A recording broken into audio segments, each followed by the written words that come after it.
Assalamu alaikum. I am Faatiha, and today I am here to interview one of my idols and one of my inspirations. So my first question is, I am a climate campaign and tolerance activist. I've spoken at the United Nations and Harvard University many times. And I'm even more proud of this because I do this while wearing a hijab. So I just wanted to know, what are some challenges that you face while pursuing your career at NASA because of the hijab or because you're Muslim? Thank you for the question. These are great questions, and I understand, and I'm very proud of you that you're good advocates for young ladies with wearing hijab. So hijab was really never a challenge for me to really wear it and accomplish my career.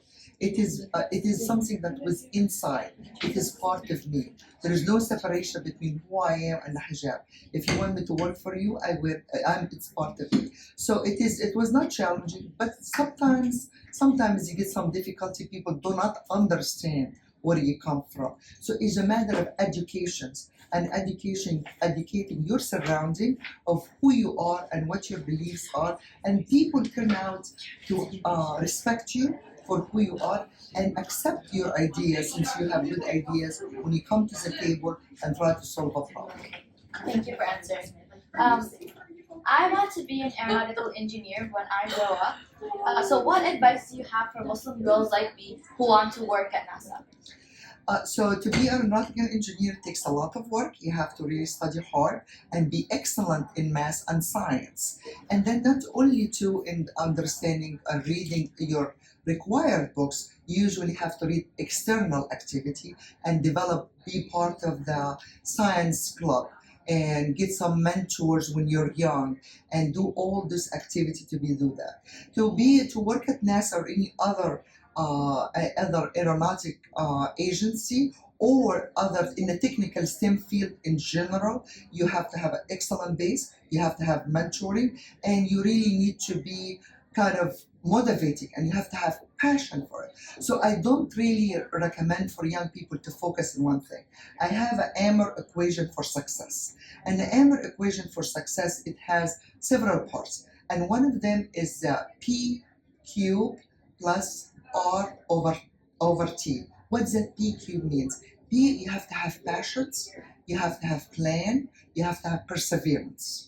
So P cube, you have passion, you have to do something that you really love, because you're going to be doing this the rest of your life. So you don't focus on one thing. And then you have to have plan. Plan A, plan B, plan C, because sometimes plan doesn't work. So you have to improvise. And then plus R. What does R stands for? Relationship. You have to build your relationship with your community, with your teachers, with your stakeholders, and then all of this over time, because things takes time. And I see from young people do not have patience. To be a great engineer, a great researcher, you have to take the step from the 0 step to the 100 step. So you have to give yourself time to learn and develop and establish yourself. Thank you so much for your advice. That really inspired me. Great. And my last question to you is, what advice do you have for hijabi girls like me, or Muslim girls like me, who face challenges in their everyday life due to the hijab? So it is an honor and privilege for Muslim women to wear the hijab. Okay, that's for all of us. You have to have that confidence within you. You have to believe that's part of your face. It's part of you. So any challenge comes to you, you think that you do it for the sake of Allah. And how beautiful that is. When you do a challenge for the sake of Allah, that wearing the hijab, we are privileged. We're honored to wear the hijab.